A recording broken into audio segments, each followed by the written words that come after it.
श्री राम नाम सत्य है, श्री राम नाम सत्य है। ये पूजा शर्मा है। ये दिल्ली में लावारिस और गैर शनाख्तशुदा लाशों की आखिरी रसूम खुद अदा करती हैं। अगर वो मुस्लिम है तो कब्रिस्तान में, अगर वो क्रिश्चियन है तो सेमेट्री हाउस में, और अगर सनातनी है तो शमशान में लाकर मैं तकरीबन 5000 से ज़्यादा लावारिस शवों का दाह संस्कार अब तक कर चुकी हूँ। पूजा शर्मा लावारिस लाशों की आखिरी रसूम की अदायगी के लिए दिल्ली में गैर सरकारी तंजीम भी चलाती हैं। किस हॉस्पिटल में है सर? लावारिस लाशों का पता लगाने और उन्हें आतिशगाह तक पहुंचाने के लिए पूजा शर्मा शहर के अस्पतालों और पुलिस से राब्ता कायम रखती हैं। जहां जरूरत होती है वहां वो पहुंच जाती हैं।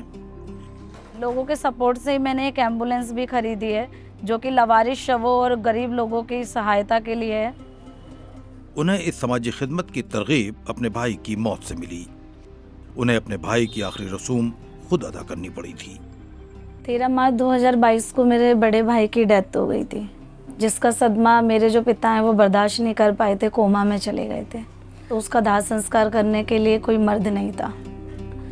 तब मैंने अपने सर पे पगड़ी बांध के अपने बड़े भाई का अंतिम संस्कार किया था।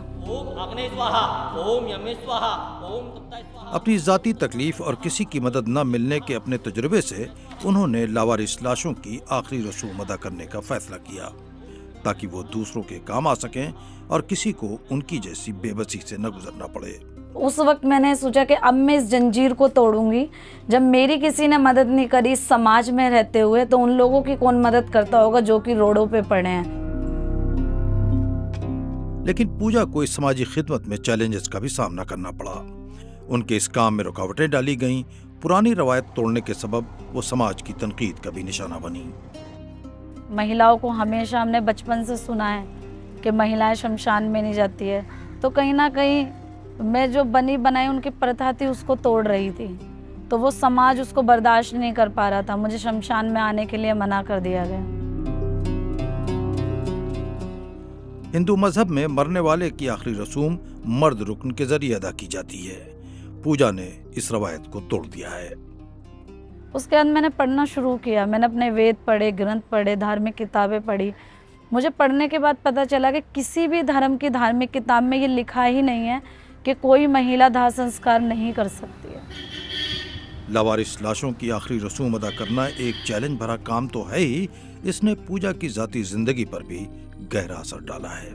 जब मैं इस सेवा में आई, मैं सच बताऊं तो मेरे आस पड़ोस के लोग मुझसे बहुत ज़्यादा बात नहीं करते हैं। उनको ऐसा मानना है कि मेरे पीछे आत्माएं चलती हैं। यहाँ तक कि मेरे पापा को ये तक बोला जाता है कि तुम्हारी बेटी की शादी नहीं होगी, ये जिस घर में जाएगी उसको बर्बाद कर देगी। यहाँ तक कि मेरी बचपन की सहेलियाँ तक मेरे से बात नहीं करती हैं।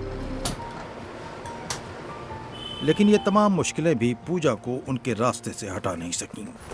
उन्हें अपने मिशन में पूरा यकीन है, जिसके लिए उन्होंने अपनी जिंदगी वक्फ कर रखी है। आज हम देखते हैं कि समाज में इतना तनाव है, लड़ाई है, झगड़े हैं, और सच बताऊं तो ये दुनिया खुलकर जीने के लिए है। और मुझे सबसे ज़्यादा जो सुकून है वो इस बात का है कि मैं हर धर्म के लिए काम कर रही हूँ। और अगर हम सब मिलकर ऐसे ही सेवा करेंगे और एक दूसरे का साथ देंगे, और ये दुनिया और भी बहुत ज़्यादा खूबसूरत हो जाएगी।